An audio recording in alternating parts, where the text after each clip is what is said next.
The day I almost lost my family's land was the day I discovered I own the entire valley. Linda Whitmore called the cops on my illegal cabin at 7:00 a.m. Police sirens cut through the morning mist, smoke from my chimney mixing with diesel exhaust. She had no idea that I didn't just own the land. I owned her mortgage, her husband's business lease, and the road she drove it on. 3 months of escalating harassment, noise complaints when I was dead asleep, structure violations on a cabin they'd existed before she was born, threatening letters demanding $500 a day fines. Randon fought the fines on her, but Linda had no clue what she'd started. By the time I was done, she'd be facing courthouse steps, news cameras, and a truth that would wipe that smug smile right off her Botox face. Where are you watching from? Drop a comment with your location. I want to know if HOA Karens are this bad everywhere. Let me take you back to where this all started. My grandfather bought 2,400 acres in Montana's Clearwater Valley back in 1963 for $800. $800. That's what a decent dinner cost now. He got timber rights, mineral rights, water rights, the whole enchilada. Smart old coot knew what he was doing. I inherited this land when I was 28, right after my parents died in a car accident. Spent every summer here as a kid, learning carpentry. From Grandpa, building this frame cabin with my own hands. 1,200 square ft of pure independence, solar panels, well water, composting toilet. Completely offered and legal in every single way. After burning out in corporate software consulting, I chose the simple life. Work remote, breathe clean air, no traffic jams or office politics. Just me, the mountains, and the sound of wind through pine trees. But gentrification was creeping up the valley like a slow Mixion avalanche. California money buying up plots, building McMansions that looked like they belonged in Beverly Hills, not big sky country. The newest eyesore was Clearwater Estates. 30 to luxury homes ranging from $800,000 to $2 million managed by Whitmore Properties. Enter Linda Whitmore. Picture this. 52 years old, bleach blonde hair sprayed into a helmet, driving a white Escalade that probably cost more than most people's houses. She was HOA president and the real estate developer, which should have been the first red flag. Her motivation was crystal clear. She wanted my land for phase 2 expansion. With my property, she could triple the value of her existing lots. Her first move was subtle. A certified letter claiming my cabin violated neighborhood standards and demanding $500 per day in fines. The letter came on paper so smooth and expensive it felt like silk between my fingers. A stark contrast to the honest rough honey logs of my cabin walls. When she showed up at my door for the first inspection, I'll never forget the sound of her stiletto heels clicking on my wooden porch boards. Like a woodpecker with anger issues, her perfume was so overwhelming it mixed with the pine sap scent and made my eyes water. She stood there with her pristine manicure, looking at my work-list hands like I was something she'd scrape off her shoe. This structure is completely inappropriate for our community standards, she announced, waving one manicured finger at my cabin. Ma'am, I said, keeping my voice level. This cabin was built in 1995. Your community didn't exist until 2018. Her research must have confirmed what I already knew. My land wasn't technically part of her HOA. Grandpa's deed predated her development 40 years, so Linda pivoted strategies. If she couldn't use HOA rules, she'd find any violation to force a sale. Building codes, health department, fire marshal. She was going to throw everything at me until something stuck. The smell of her cigarettes from her idling Escalade mixed with the pine-scented mountain breeze. As she stood on my porch, plotting my downfall, she had no idea that every threat, every complaint, every legal maneuver was just digging her hole deeper. You can't fight progress, she said with that fake smile. Real estate agents perfect in the mirror. This valley is going to be developed whether you like it or not. I watched her drive away, her white Escalade kicking up dust on the gravel, road my grandfather had built with his own hands. The sound of her engine faded into the distance, replaced by the whisper of wind through pine needles, and the distant call of a hawk circling overhead. What Linda didn't know, what she couldn't possibly know, was Thatch just declared war on the wrong family. Grandpa hadn't just bought land, he'd bought power. And I was about to learn exactly how much power that was. Linda's first real shot across the bow came 2 weeks later. An anonymous tip to the county inspector about an unpermitted structure. I had to laugh. She wasn't even trying to be subtle anymore. Inspector Jake Morrison showed up on a Tuesday morning. Apologetic, but professional. Good old boy with calloused hands and work boots that had seen actual work. Sorry about this, son. Got a complaint. Have to check it out. You know how it is. No problem, Jake. Come on in. We walked through every inch of my cabin. Jake's flashlight beam danced across hand-fitted joints, proper electrical work, structural supports that could probably survive a tornado. His eyebrows kept climbing higher as we went. "El son, this place is built better than most houses in town." "Who did the work?" "My grandfather, and I took us 3 summers." Jake pulled out the original building permits from 1995, signed and stamped by his predecessor. Everything legal, everything documented, everything done right. "Whoever called this in was either blind or lying," he muttered, making notes on his clipboard. But Linda wasn't done. The smell of her cigarettes lingered in the mountain air the next morning when I found her business card tucked under my windshield wiper. On the back she'd written, "State Environmental Agency complaint filed. Illegal sewage disposal. You're done." He escalating to state level, trying to overwhelm me with bureaucracy. Time for my counterpunch. I called my college buddy Marcus, who traded his environmental science degree for a law degree, and now specialized in exactly this kind of harassment. "Bring in a professional septic inspector," he advised. "Document everything. And I mean everything." The septic inspection happened at 6 a.m. sharp. The rumble of the pump truck echoing across the valley probably woke every neighbor within 5 miles. But it was worth it. Professional analysis proved my system was cleaner than most municipal plants. The inspector, a weather guy named Bob who'd been doing this for 30 years, whistled appreciatively. "Son, I've seen $1 million homes with systems half as good as yours. Whoever complained about this doesn't know about, if you'll pardon the expression." But here's where it got interesting. Bob mentioned something that made my morning coffee taste a whole lot better. Funny thing is, we got another call this week about gray water discharge into Clearwater Creek. Traced it back to that new development up the road, Whitmore Properties. I think while Linda was attacking my perfectly legal septic system, her own development was dumping contaminated water into the creek. The irony was so thick you could cut it with a chainsaw. Linda's harassment campaign had just exposed her own environmental violations. Marcus nearly choked on his coffee when I called him with the news. "Here's something most people don't know. If your septic system was installed before 1990, you're grandfathered in under most state regulations," Marcus explained. Linda was about to learn that lesson the hard way. Jake Morrison stopped by later that week ostensibly to deliver the official inspection report. Clean bill of health system exceeds all requirements, but he lingered on my porch, accepting a cup of coffee and sharing what was really on his mind. 23 years I've been doing this job," he said. The pine-scented breeze carrying his words across the valley. "Seen a lot of developers come and go, but I've never seen someone file this many bogus complaints in such a short time. You're the 3rd property owner she's targeted this month." That's when I realized this wasn't just about my cabin. This was about keeping corporate greed from destroying the last wild place my family had protected. Linda wasn't just trying to steal my land. She was trying to erase everything my grandfather had built. The sound of chainsaws echoed across the valley as I cut deadfall for winter firewood. A deliberate show of defiance. Each swing of the axe felt like a promise to Grandpa that I wouldn't let his legacy be turned into another strip mall. But this was just round 1. Linda's environmental complaint had backfired spectacularly, but I could already see her white Escalade parked at various county offices around town. She was planning her next move, and I had a feeling it was going to be bigger than building codes and septic systems. The evening air carried the scent of sawdust and engine oil from my work, mixed with the eternal smell of pine trees and mountain air. Somewhere in town, Linda was probably on the phone with lawyers planning her next assault. What she didn't know was that every attack just gave me more evidence of her pattern of harassment. I was starting to build a case that would make her previous schemes look like amateur hour. Linda's next salvo came through the fire marshal. Apparently, my dangerous wood stove installation was now a threat to public safety. The woman had more angles than a geometry textbook. Fire Marshal Betty Chen arrived with a full inspection team, clipboards ready, looking like they were expecting to find a meth lab instead of a wood stove. Betty was all business. Former military by the look of her posture, and not easily impressed by anyone's show me. "What you've got," she said simply. What I had was showcase quality work.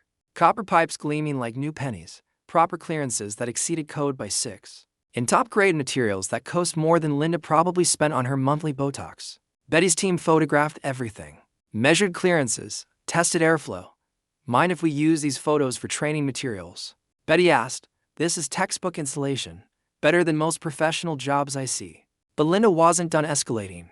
She'd filed a complaint with the State Department of Natural Resources claiming I was running a commercial timber harvesting operation without permits. The absurdity would have been hilarious if it wasn't so malicious. I cut deadfall for personal firewood, completely legal, like picking up sticks in your backyard.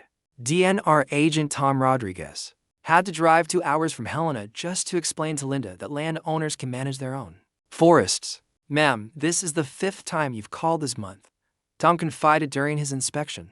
He was clearly annoyed, his patience wearing thinner than tissue paper. Mr. Johnson here is within his rights. In fact, removing deadfall actually improves forest health.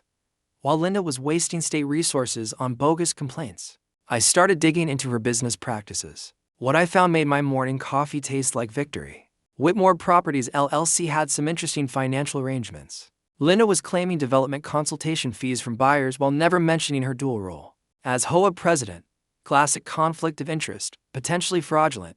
She was double dipping, getting paid to sell lots, and then getting paid again to consult on development restrictions. Most people don't realize that HOA board members have to disclose financial interests in any deals involving the community. My lawyer friend Marcus explained when I called him with my findings. Linda was about to learn why those rules exist. That's when the community started rallying around me. Old Pete, a retired logger who lived downstream, confirmed that Linda had been pressuring him to sell, offered me half what my land's worth, then threatened eminent domain. When I said no, he growled, his weathered hands clenched around a coffee mug at Maria's diner. Maria Santos, who owned the local diner and had fed 3 generations of Valley residents, shared her own Linda horror stories. The bitter taste of her strong coffee matched the bitter taste Linda was leaving in everyone's mouth. She's been spreading rumors about health code violations at my place, 30 years in business. Never had a single complaint until she showed up.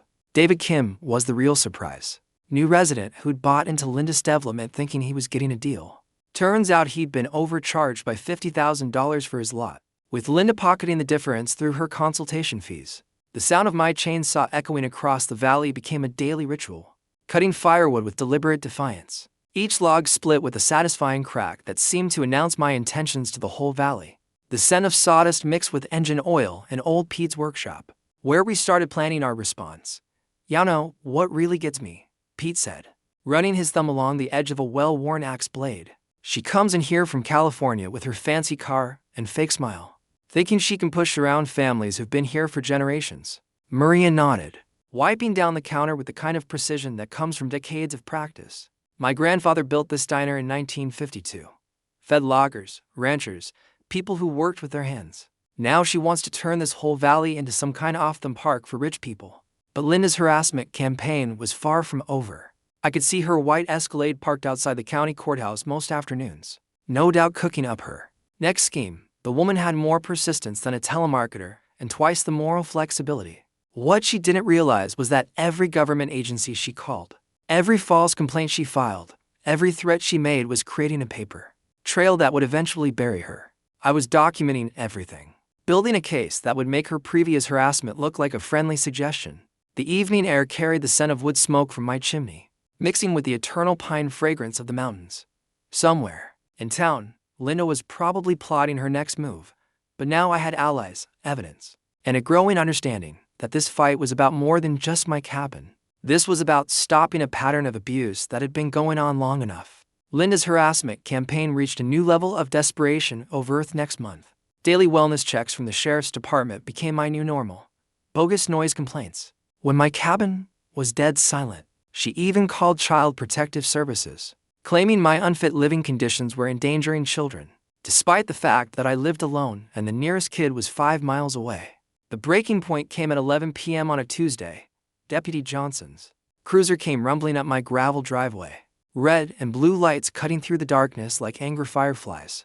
The crunch of his boots on frost-covered ground announced another bogus call. "Domestic disturbance report," he said, clearly embarrassed. "Sorry, but I have to check."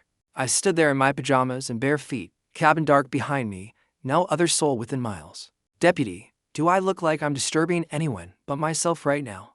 He sighed, making notes. He probably wouldn't file. "I'm getting to 3 calls per week, all from the same number.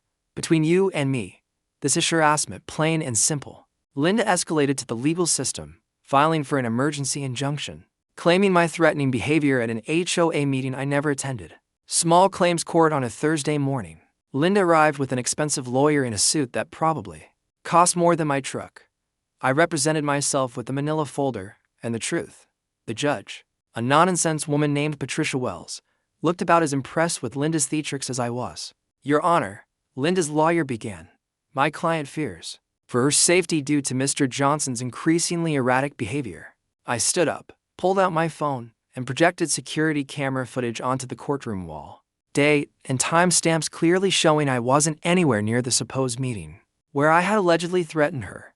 Judge Wells dismissed the case. In under 5 minutes, Ms. Whitmore, I'm warning you about filing frivolous complaints. This court has better things to do. Time to bring in professional help. I hired private investigator Sarah Chen. No relation to the fire marshal, but equally no nonsense. What she found made Linda's harassment look like amateur hour. Your Linda has a pattern, Sarah reported over coffee at Maria's diner. The PI's findings were spread across the worn wooden table, like evidence in a murder case. She's done this exact thing in 3 other communities. Always targets landowners adjacent to potential developments. The pattern was crystal clear. Linda had been sued twice for HOA board conflicts of interest. Her real estate license was suspended in California for undisclosed dual representation. Most damning of all, she owed $180,000 in back taxes on her Montana properties. Here's a tip. For anyone dealing with HOA harassment, document everything with timestamps, Sarah advised, tapping her pen on a thick folder of evidence. Those records become crucial evidence when you need to prove a pattern of abuse. The community was rallying like I'd never seen. Old Pete revealed that Linda had tried to buy his land for half market value, threatening eminent domain when he refused. Linda told me the government would take it anyway if I didn't sell to her. Pure intimidation. Maria shared that Linda had been spreading rumors about health code violations at the diner, trying to pressure her into selling the building. 30 years feeding this community. And she wants to turn my place into a Starbucks. David Kim discovered he paid $50,000 over market rate for his lot with Linda pocketing difference through hidden fees. She called them premium location adjustments. I called them theft. The sound of gravel crunching under tires became Linda's calling card. Every time another sheriff's cruiser rolled up for another bogus call, I document the time, take photos, record conversations. My evidence folder was getting thicker than a phone book. Linda's smug expression in the courthouse hallway after her failed injunction attempt was captured perfectly on the security cameras. That look of entitled confidence would be wiped away soon enough. I found myself leaning against the rough bark of the old pine tree behind my cabin during strategy calls, the texture grounding me while I planned my next moves. The tree had weathered storms for decades, just like my family's hold on this land would weather Linda's assault. But Linda wasn't done. Her financial desperation was making her bolder, more reckless. The woman was doubling down on a losing hand, and encounters at the post office. What she didn't know was that every escalation, every false complaint, every desperate legal maneuver was just adding evidence to a case that would eventually destroy her. I was playing the long game, and Linda was to panic to see the trap closing around her. The evening air carried the scent of pine needles and wood smoke, peaceful sounds of wind through the trees replacing the chaos of Linda's harassment. But I knew this was just a calm before the storm because I was about to discover something that would change everything. The game-changing discovery came while I was researching county records for my defense against Linda's latest bogus lawsuit. Sometimes the universe has a sense of humor. I was looking for ammunition to defend myself and instead found a nuclear weapon. Buried in the maze of county filing systems, I stumbled across something massive. Linda's development company had taken out a $2,300,000 cent construction loan in 2019. Standard stuff for a developer. But the collateral wasn't just her own land. It was a complex web that included future development rights across the entire valley. That's when I started digging deeper. My grandfather hadn't just owned his 2,400 acres. The old records revealed something that made my coffee cup freeze halfway to my lips. He owned the mineral rights under most of the valley, including Linda's entire development. But that wasn't the shocking part. The shocking part was what else I found. Grandpa held first mortgage position on 3 key properties that Linda had been using as leverage for her construction loan. Properties she claimed to own free and clear when applying for financing. How had this been hidden for so long? Grandpa's estate was complex, managed by an old-school attorney who died in 2018. The new estate lawyer had never fully explained the scope of my inheritance. County records were scattered across multiple filing systems, some dating back to territorial days. Filed under different naming conventions, I spent 14 hours in the county record's office, my eyes burning from reading microfilm and faded documents. But what I discovered was worth every minute of eye strain.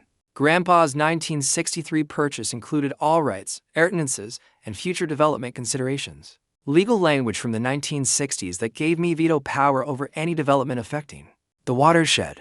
The leverage bomb was incredible. Linda's entire development was built on land where I controlled mineral and water rights. Her construction loan was in default. She'd missed payments during her harassment campaign against me.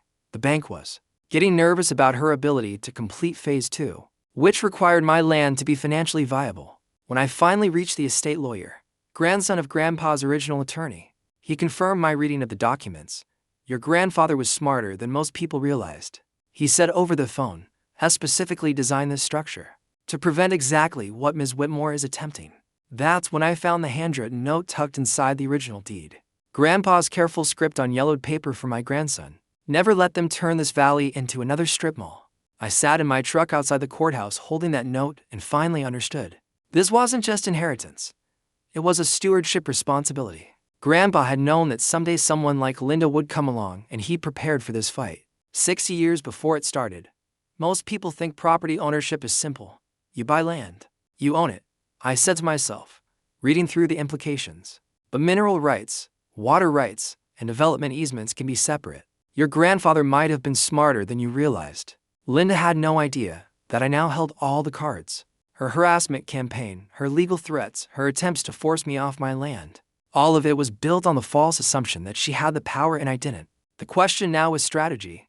I could deliver a quick knockout punch, revealing everything immediately and watching her empire crumble. Or I could let her dig her hole deeper while building an absolutely bulletproof case. I decided on the latter.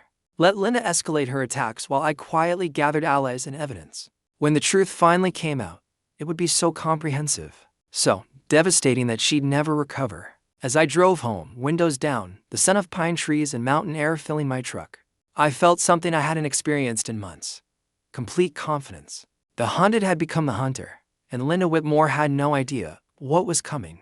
Time to assemble my team. This wasn't a one-man operation anymore. Linda's pattern of abuse had hurt too many people, and it was time for coordinated justice. First, the legal dream team, my estate attorney, plus Marcus, my environmental lawyer friend from college.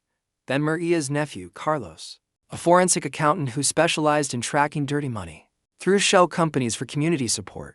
Old Pete, Maria, David, Kim, plus 3 other neighbors who'd been harassed by Linda's schemes. The strategy session happened at Maria's diner after closing time. Coffee brewing, pie cooling on the counter, legal documents spread across tables, where 3 generations of locals had made important decisions. The worn wooden surface had absorbed decades of conversations, and tonight, it would witness the planning of Linda's downfall. Phase 1, Marcus explained, drawing diagrams on napkins. Let Linda escalate while we build ironclad documentation. Phase 2, revealed just enough to make her desperate. Phase 3, public confrontation with full evidence and media present. The legal maneuvers began immediately. Filing a quiet title action to clarify my comprehensive land rights. This would force Linda to respond in court, revealing her legal position. Environmental impact study request for Linda's Phase 2 expansion, knowing I had veto power. Formal complaint to the State Real Estate Board about Linda's undisclosed conflicts of interest. Carlos's forensic investigation revealed the scope of Linda's financial crimes. She'd been using HOA dues to pay personal legal bills. Classic embezzlement. She double-mortgaged her own properties to fund the development. Most damning, her construction company had liens from unpaid subcontractors totaling over $300,000. 0. In most Western states, mineral rights can be sold separately from surface rights. I explained to the group, coffee steam rising between us like incense. Always check your deeds language carefully. Your family might own more than you think. Community organizing kicked into high gear. Weekly coffee meetings at Maria's became strategy sessions. We established a shared legal fund for affected neighbors. Most importantly, we planned to attend the next HOA meeting in force. Linda wouldn't be able to intimidate a room full of United residents. My cabin became evidence central. Security cameras at every angle. Professional-grade audio recording equipment. For all future interactions with Linda, I hired a professional surveyor to create detailed maps confirming my property boundaries and rights. Every conversation, every threat, every bogus complaint was documented with precision. HOA board members who profit from deals involving the community must disclose this. It's called fiduciary duty, Marcus explained during one of our evening planning sessions. Violations can mean personal liability for damages. The beauty of a quiet title action became clear as Marcus walked us through the process. This legal procedure forces everyone claiming rights to your property to prove their case in court. It's like clearing the air officially. Linda will have to respond, and when she does, her entire house of cards gets examined under oath. I found myself visiting Grandpa's grave more often during this planning phase, promising to protect the valley he preserved. The granite headstone was simple, weathered by mountain storms. But the man's legacy was more complex than I'd ever imagined. This fight wasn't just about property. It was about community values versus corporate greed. The scent of coffee and pie in Maria's kitchen became the backdrop for late-night strategy sessions. The sound of pens scratching on legal pads, the rustle of documents, the quiet determination of people who'd been pushed too far and were finally pushing back. Linda's white escalator passed the diner more frequently, slowing down as she tried to peer through the windows. She knew something was happening, but couldn't figure out what. Her increasingly frantic behavior, calling county offices daily, showing up at city council meetings to complain about troublemakers, just added to our evidence file. The plan for the climax was elegant in its simplicity. Linda's annual HOA meeting was mandatory for all residents, the perfect venue for a public revelation with witnesses and potential media coverage. She'd present her phase 2 expansion proposal, expecting easy approval from intimidated residents. Instead, she'd face a united community armed with evidence, legal documentation, and the truth about her criminal activities. The setting would be the community center, neutral ground with media access, sheriff's deputies on standby for expected disruption. As I sat on my cabin porch that evening, watching the sun set over the valley Linda wanted to destroy, I felt something I hadn't experienced since this whole nightmare began. Anticipation. The hunted had become the hunter. The trap was set, and Linda Whitmore was about to walk straight into it. The evening air carried the eternal scent of pine trees, but underneath was something new. The smell of justice brewing. Linda's desperation reached new heights as her financial world started crumbling. Anonymous Craigslist ads appeared offering my abandoned cabin for $500 per month rent. Fake social media profiles posted my address as a squatter location where people could camp for free. She even hired a private security company to patrol around my property line. The sabotage escalation was both pathetic and dangerous. My solar panels were mysteriously damaged overnight. Security cameras caught a white Escalade creeping around at 2 a.m. My driveway was blocked with no trespassing signs that I'd never posted. Most seriously, someone had tampered with my water well cover, potentially contaminating my drinking supply. Every incident was documented with photos, video, timestamps, and detailed notes. The security system I'd upgraded captured everything in high-def clarity. Motion sensors, night vision cameras, audio recording. My cabin was now better protected than Fort Knox. But Linda's financial desperation was the real story. Bank notices started arriving at her office daily. The default note is on her $2,300. Zero construction loan was just the beginning. Subcontractors were filing mechanics liens faster than she could contest them. Her entire empire was collapsing, and she was getting frantic. The bribery attempt came on a Tuesday morning. Linda approached me directly, her usual arrogance replaced by barely concealed panic. The overwhelming scent of her perfume couldn't quite mask the fierce sweat underneath. "Let's be reasonable here," she said, her voice pitched higher than usual. "I'm prepared to make you a very generous offer for $100,000 cash for your cabin and 50 acres. When I politely declined, she increased to $600,000, then $800,000. Her final offer made my morning coffee nearly shoot out my nose. $1,200,000 plus assumption of all legal fees. "I appreciate the offers, Linda," I said, audio recorder capturing every word. "But this land isn't for sale at any price." My counteroffer was calculated to drive her over the edge. "Tell you what, though, you can purchase my approval for phase 2 development for $5 million. Cash only." Her face cycled through confusion, rage, and terror in about 3 seconds. "What the hell are you talking about? You can't block development. You're just a squatter with delusions of grandeur. I wonder what your investors would think if they knew about your financial situation." I mused, watching her pupils dilate with panic. The community pressure was mounting from all sides. Other residents discovered Linda had been inflating HOA budgets to fund her personal legal battles. David Kim found additional deed restrictions Linda had never mentioned when he bought. His lot. Old Pete's property taxes had mysteriously spiked after he refused her lowball offers. Clear retaliation through her county connections. Linda's PR campaign became increasingly unhinged. Facebook posts about dangerous squatters threatening neighborhood children. Next-door complaints about unsanitary conditions that somehow endangered property values 3 miles away.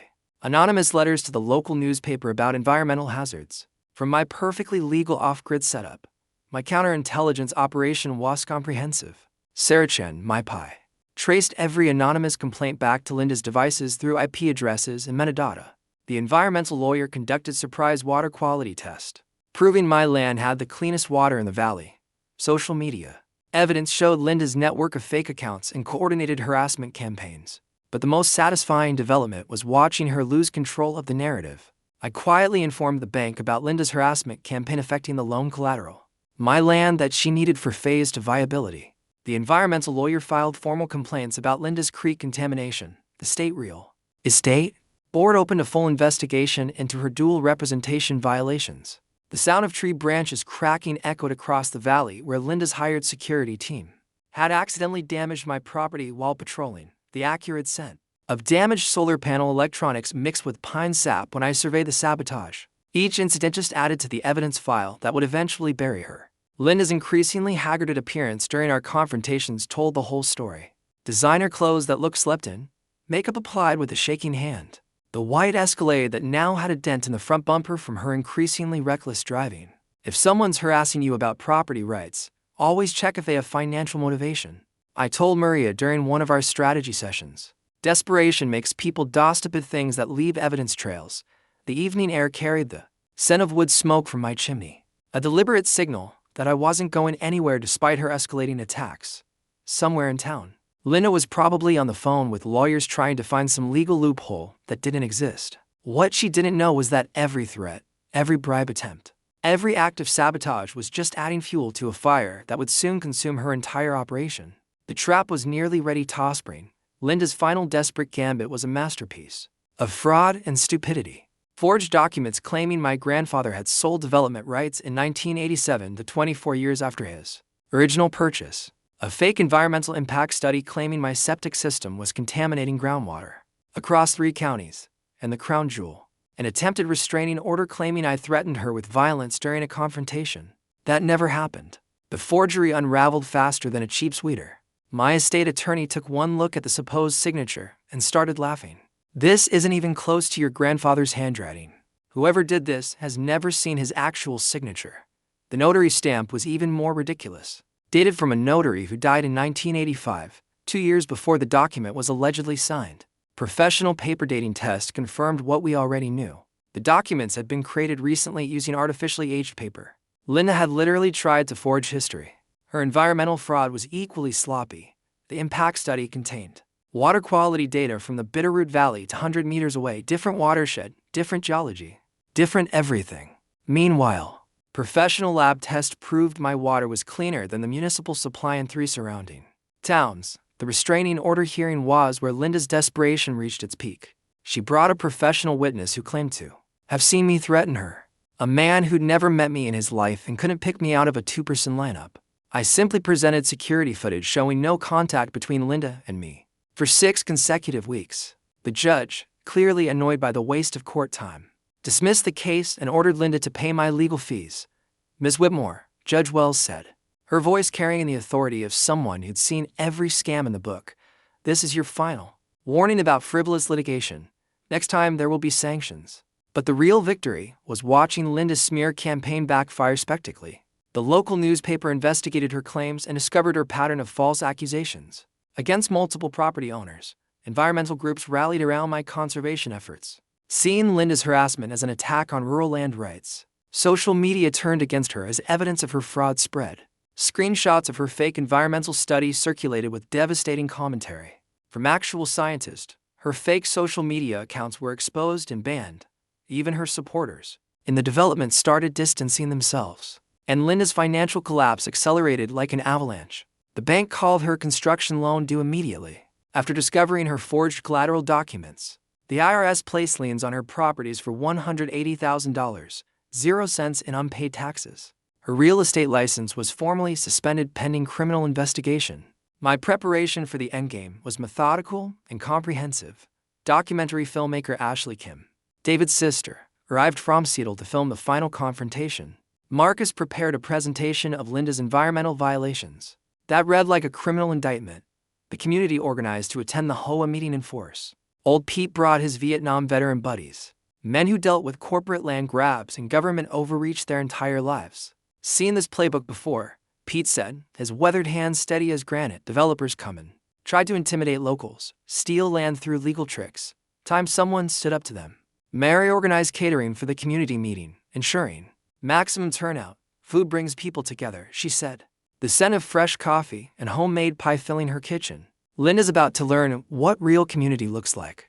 David Kim coordinated with other development residents who'd been overcharged, building a class action case that would recoup their losses and destroy Linda's remaining credibility. Linda's last-ditch efforts grew increasingly desperate.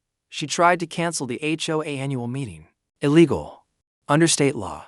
She attempted to exclude me from voting despite my mineral rights giving me legal standing. She even hired a crowd of fake supporters to stack the audience. But they were so obviously out of place that they just drew more attention. To her deception, technical preparation reached military levels of precision. Professional surveyor created detailed maps showing my comprehensive land rights in living color. Carlos, the forensic accountant, prepared a presentation of Linda's financial crimes that would make a federal prosecutor weep with joy. The Attorney General's office confirmed they were monitoring the situation. The setup for the climax was perfect. Community center booked. Local news alerted to a major development story. Sheriff's deputies on standby for expected disruption. Linda had no idea that her attempted empire was about to become a cautionary tale. The sound of increasing desperation in Linda's voice during recorded phone calls told the whole story. Fierce sweat penetrated her expensive perfume during our final chance encounter at the post office. The weight of grandfather's original deed documents in my briefcase felt like justice itself. When someone starts forging documents, they're admitting they know their legal position is hopeless. I told the documentary camera during a pre-meeting interview, document fraud is a felony, even in civil disputes. The evening before the showdown, I stood on my cabin porch, watching the sun set over the valley Linda had tried to steal. Tomorrow, 3 months of harassment, lies, and fraud would finally face the light of truth. The Clearwater Community Center had never seen anything like it. 150 residents packed into a space designed for 100.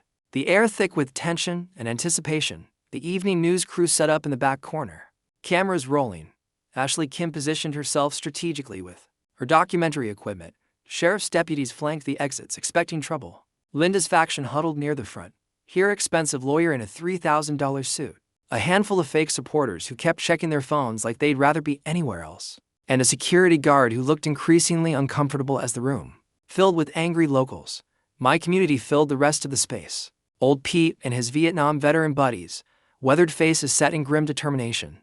Maria with her extended family, 3 generations of Valley residents. David Kim and the other DeFred development buyers armed with legal documents. The energy in the room was electric, like a thunderstorm about to break. Linda called the meeting to order, her voice pitched higher than usual, hands trembling slightly as she shuffled her presentation. Materials.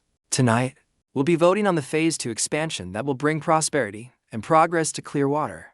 It states, her PowerPoint was all corporate polish and empty promises. Artist renderings of McMansions nestled among clear-cut hills. Economic projections that assumed infinite growth.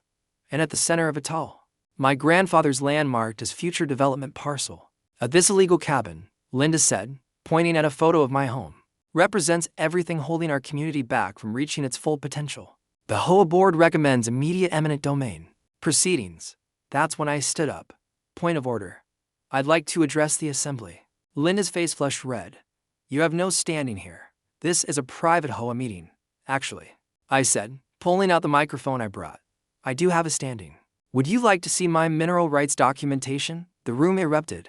Linda tried to refuse. Her lawyer whispered urgent advice in her ear. But Deputy Johnson enforced meeting procedures.